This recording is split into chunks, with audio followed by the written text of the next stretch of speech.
welcome back to my channel, TorAthena, where today I am reviewing a graphic novel, The Shepherd, written by father and son, Andrea Lorenzo Molinari and Roberto Xavier Molinari, and drawn by Ryan Showers and Heather Breckel. Professor Lawrence Miller's son, Val, dies after a tragic drug overdose. Through grief and absolute sadness, he is convinced that his son is lost and didn't find it over to the next world. He decides then to tragically take his own life to go and find his son so they can find peace together, and in the process get revenge on the people that caused his death.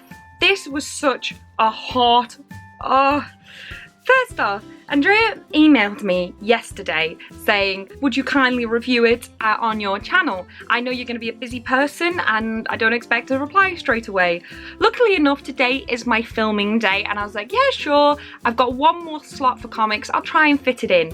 It was 132 pages and I sat there with only half an hour to spare trying to read it all fast. I ended up being 2 hours late for filming because I couldn't put this book down. This idea of his originally was conceived in a nightmare that he had, and it shook him to his very core and he couldn't let it go. To the point where his son, when he found out about it, thought it was cool and wanted to write it into a book. They wrote this together eventually and then took it to some artists and published it. And honestly, you can see that this has come from some core, unbelievable fear or phobia of his, because there's such raw power in every page that they go through in this graphic novel. To the point where I cried 5 times. And I don't mean just like, oh, that's a bit sad. I mean, ugly crying. Now, I'm not going to spoil anything for you. It may sound like I've given a lot of the plot away, but trust me, a lot more happens. The first issue especially is very text heavy, so bear that in mind if you're not a massive fan of text in a comic. However, I found it very necessary to get the true and raw feeling of every character involved, and then after that it becomes a lot more text light, more action based, more story plot development, and you just fly through it. They've written relationships in a very true way, and I know that sounds weird to point out, but it's actually incredibly hard to get dialogue and relationship dynamics realistic in comic form or any form of literature. They have this true balance of this raw, bittersweet, resenting, unconditional love all at the same time for one human being, which is how we all feel about a family member, let's be honest. Some of the writing is so insanely deep that you could genuinely analyze this in an English classroom, and that is also very hard to do when a comic book isn't that text heavy. Even for the text heavy pages, it's still not that heavy compared to a novel. So many parts of this story, whether he meant it to or not, tie in so perfectly with each other, and I want to go into detail about that, but I can't right now. I am going to do a book club on this because so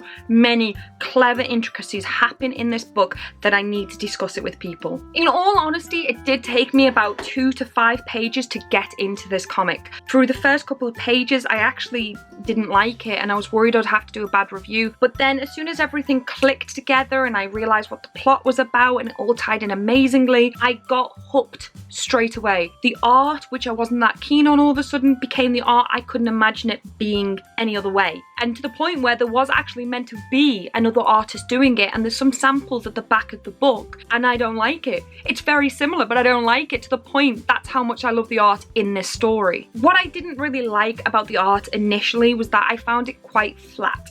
It's a very two-dimensional way of drawing, in my opinion. It doesn't really give a lot of depth to the actual picture that you're looking at. But then what they do is they use the colour to finish off the expression and emotion in every story, and they do it incredibly. The colours are so soft and beautiful and warming or cold. It's just insane how much the drawing plus the colour plus the writing can just hone you into this story, and you can't stop reading it, and all of a sudden you are in this world and you are submerged. And they've done that. They've done that with this perfect team that they've assembled, and I genuinely couldn't picture it any other way. Overall, there is no comic book I think that has ever made me cry like this. Novels have made me do it, but not a graphic novel, no comics. And it just hit me in such a raw, human way. I felt punched in the stomach reading some of these pages, and I'm getting emotional just thinking about it. And I want to talk to you about what made me cry, and I can't because it will ruin it for you. And oh my God.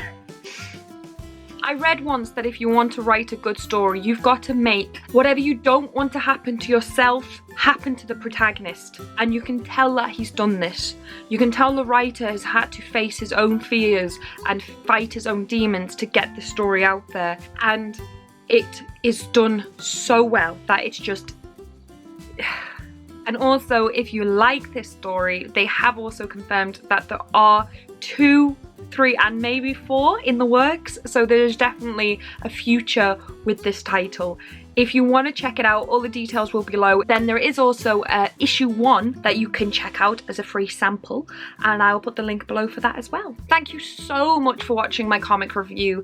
I know that you wouldn't have been able to read this yet, so you won't be able to confirm whether you agree with me or not, but does this sound like the type of comic you'd want to check out? It's a lot more spiritual and fantasy based than this hard-hitting reality, but it is incredible. It is amazing, and I just can't wait to carry on reading. It was amazing. Thank you so much. If you liked this video, please like it below, and don't forget to comment and subscribe if you haven't already, because I do many comic reviews. And thank you so much for your time. I'll see you soon. Bye!